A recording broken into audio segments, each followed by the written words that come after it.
ఈ వాటరు అక్కడ నుండి వచ్చే వాటర్.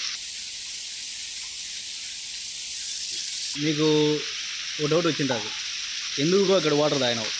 వర్షం నుండి పడే వాటరు 0 TDSతో వస్తుంది. అంటే ఘన పదార్థాలు ఏం కలగకుండా మన శరీరానికి మంచి చేసేవి ఉండవు, చెడ్డ చేసేవి ఉండవు.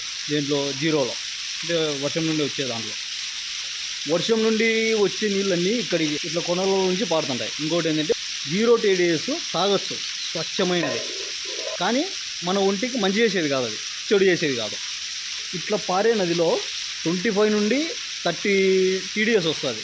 మనం ఎంతవరకు TDS తాగగలం అంటే 25 to 30. మినరల్ వాటర్ ఉండేది 25 to 30నే. ఈ TDS అనేది మన మున్సిపాలిటీ వాటర్ ఉంటాయి కదా, ఆ మున్సిపాలిటీ వాటర్లో TDS ఉండేది 600 నుంచి 700 ఉంటాయి. అంటే తాగడానికి వీలు ఉండేదే కాదా మీరు?